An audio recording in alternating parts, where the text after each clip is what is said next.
आपने पहाड़, प्रकृति जी। का अनूठा नज़ारा और साथ ही उगता हुआ, डूबता हुआ सूर्य देखा होगा, लेकिन इतनी नज़दीक से नहीं देखा होगा जो हम आपको कैमरे के माध्यम से दिखा रहे हैं।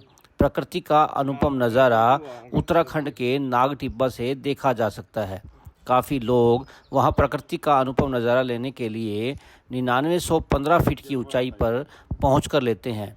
हाल ही में रोड हाउस मोटो एडवेंचर ग्रुप ने वहां पहुंचकर प्रकृति का अनूठा मजा लिया। बड़ी बात यह रही कि इसकी चढ़ाई पैदल ही करनी पड़ती है। यहाँ से आप हरियाली, पहाड़, यहाँ तक कि सूर्य के उगते हुए और डूबते हुए को भी आसानी से देख सकते हैं और ऐसा दृश्य होता है, ऐसा लगता है कि बिल्कुल नज़दीक से हो। यहाँ का तापमान शाम के समय सर्द हो जाता है।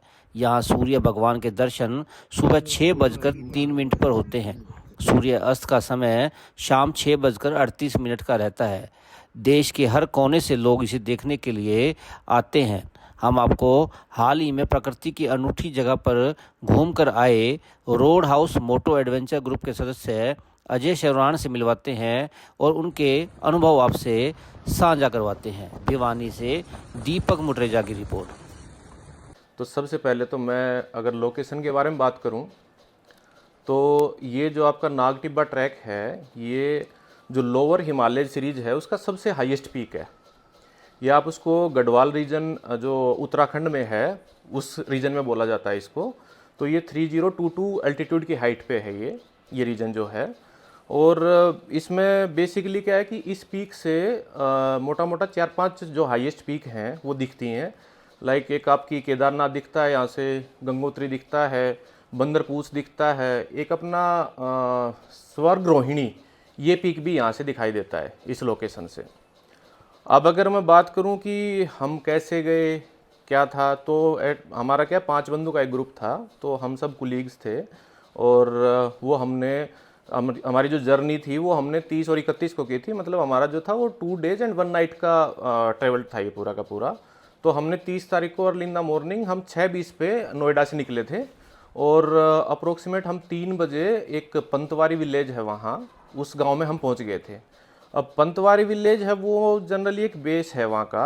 अब उससे आगे क्या है, पंतवारी विलेज से 15 किलोमीटर और ऊपर आपको जाना पड़ता है। तो वो एक रफ रोड है, मतलब एक ऑफ रोडिंग टाइप का है वो। तो उसमें अगर आप एक्सपीरियंस हो तो आप अपनी बाइक या थोड़ी सी 4x4 टाइप की गाड़ियाँ चला सकते हो। 2x2 भी चली जाएगी लेकिन थोड़ा सा स्ट्रगल करना पड़ेगा आपको। तो उस वे में आपको 15 किलोमीटर तक गाड़ी वहाँ चलानी पड़ेगी या बाइक चलानी पड़ेगी। अब वहाँ एक आपकी पार्किंग बनी हुई, उस पार्किंग पे आप अपनी गाड़ी या बाइक छोड़ दो, वहाँ से अपना सामान लो। वहाँ मल्टीपल बेस कैंप बने हुए हैं जो भी मतलब ट्रैवल एजेंसियाँ जो चला रही हैं। तो जो हमारा बेस कैंप था वहाँ से 1.5 किलोमीटर और ऊपर था। तो वो लगभग हमें पौना घंटा वहाँ तक पहुँचने में लगा। तो ये सारा टाइम जर्नी का हमारा बेस कैंप तक पहुँचते पहुँचते हमें 5 बज गए। अब पहाड़ियों का रास्ता होगा, सुदूर रास्ते होंगे, किस प्रकार से आपने? जनरली क्या है कि अगर आप हिमाचल से और उत्तराखंड को कंपेयर करोगे तो हिमाचल के रोड काफ़ी चौड़े और मतलब बढ़िया कंडीशन में आपको रोड मिलेंगे। मतलब उत्तराखंड में भी रोड अच्छे हैं, रोड में कोई दिक्कत नहीं, लेकिन वो थोड़े से मतलब नैरो रोड्स हैं तो आपको टाइम ज़्यादा लगेगा। अब जैसे आप देखोगे कि देहरादून से आपका 95 किलोमीटर है पूरा पंतवारी जो गांव है, लेकिन फिर भी 3.5 घंटे लगते हैं। तो आपकी एवरेज स्पीड क्या निकली, अप्रोक्सीमेट 27, 28 या 30 के आसपास। तो टाइम थोड़ा ज़्यादा लगता है। दूसरा क्या है कि वो जो 15 किलोमीटर का ट्रैक है उसमें क्या है कि पत्थरों से ही रोड बनाई हुई है। तो आप अगर चाहो तो आप जा सकते हो अगर आपको एक्सपीरियंस अच्छा है, लेकिन अगर आपको एक्सपीरियंस अच्छा नहीं है तो आप वहाँ से ट्रैक भी कर सकते हो। वो अप्रोक्सीमेट 6 किलोमीटर का, उस ट्रैक से आप जा सकते हो। अब देखो इसमें ना 2 टाइप से होता है, मतलब 2 क्या 3 टाइप से मान के चलो इसको आप। एक तो आपकी जर्नी होगी कि आप देहरादून तक जाओ, वो आप बाई एयर जा सकते हो, जोली ग्रांट एयरपोर्ट है, आप बाई ट्रेन जा सकते हो, आप बाई बस जा सकते हो। सेकेंडरी आप है कि आप अपने व्हीकल में जैसे कि लाइक कार में जा रहे हो। तीसरा है कि आप बाइक से जा रहे हो। तो अब तीनों कंडीशन में कॉमन एक ये है कि जो आप बेस कैंप से ऊपर जाओगे तो उसके लिए आपको एक छोटा बैग चाहिए, पानी की बोतल चाहिए, आपको ट्रैकिंग शूज मस्ट है और एक स्टिक आप अपनी रखो। वो क्या होता है जनरली है ना, स्टिक से अगर मान लो किसी के घुटने में दर्द है, कुछ और है, तो एक हल्का अच्छा पुश देता है चढ़ने में आपको, बैलेंस भी बैलेंस बनाता है। और उतरते टाइम क्या होता है, जनरली क्या होता है, उतरते टाइम सबसे डिफिकल्ट पार्ट होता है, क्योंकि उतरते टाइम है ना पैर बहुत जल्दी स्लिप होते हैं, चढ़ते टाइम आप चढ़ जाओगे। तो उस टाइम वो स्टिक क्या है कि वो बहुत काम देती है। मतलब जनरली आपका अगर जैसे आप डीकैथलॉन वगैरह में जाओगे तो 1000-1200 की स्टिक मिलती है, वो एक्सपेंडेबल होती है पूरी की पूरी, आप तो उसको यूज कर सकते हो। आप अपना रेन कोट रख सकते हो। अच्छा, ऊपर जब टॉप पे जाओगे तो वहाँ ठंडी हवाएं बहुत चलती हैं। वहाँ मतलब आप नीचे आपको लगेगा कि गर्मी है लेकिन वहाँ ठंडी हवाएं बहुत चलती हैं, तो वो आप जरूर लेके जाएं। एक होट बहुत फटते हैं वहाँ। तो कुछ भी मॉइस्चराइज टाइप का या इस टाइप की चीज़ें अपनी कैरी करो पानी की। और दूसरा क्या है कि आप जैसे इलेक्ट्रोल वगैरह एनर्जी ड्रिंक रख सकते हो, क्योंकि वहाँ गला सूखता है बार बार। तो बस ये चीज़ें, बाइक से अगर आप जा रहे हो तो एटलीस्ट आप सेफ्टी गियर्स, मतलब आपका हेलमेट होना चाहिए, राइडिंग शूज़ होने चाहिए, आपकी नी प्रोटेक्शन होनी चाहिए, एल्बो प्रोटेक्शन होनी चाहिए। ये चीज़ें मस्ट हैं, ये चीज़ें रखनी चाहिए, क्योंकि उसमें क्या थकान और ज़्यादा होती है। तो देखो वहाँ अगर मतलब आप जो फोटोज़ किसी को अगर आप दिखाओगे तो सब यही बोलेंगे कि फ़िल्टर यूज़ कर रखे हैं आपने, वो आप इसमें लगा सकते हो।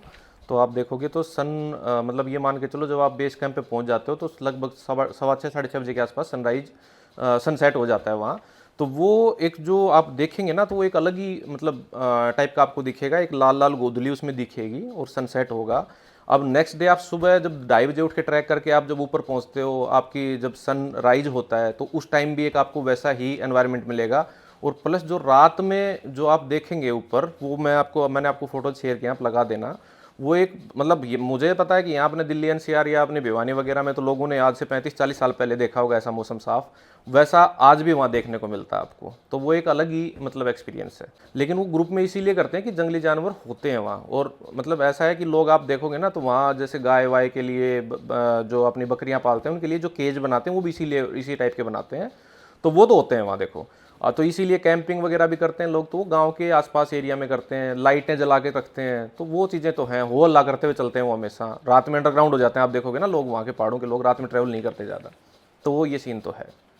देखो घूमना फिरना चाहिए आपको, ट्रैकिंग करो, बाइकिंग करो, मतलब देखो काम तो सभी कर रहे हैं, काम के साथ साथ थोड़ा फन भी होना चाहिए, ताकि आपको एक आपकी बॉडी को भी ये लगे कि देखो हमेशा क्या होता है कि हमें लगता है शरीर थकता है, लेकिन शरीर कभी नहीं थकता, थकता दिमाग है। ठीक है, जब हम कहीं भी ट्रिप पे भी जाते हैं ना तो उस टाइम भी शरीर थकता है, लेकिन दिमाग फ्रेश रहता है। तो इसीलिए अपने दिमाग को फ्रेश रखने के लिए ऐसी ट्रिप बीच में ना करते रहो। मैं तो करता रहता हूँ। हम 30 तारीख को सुबह निकले थे लगभग 6:20 पे। उससे पहले वाली रात हम सिर्फ 2 घंटे सो पाए, क्योंकि सुबह अर्ली इन द मॉर्निंग उठना है।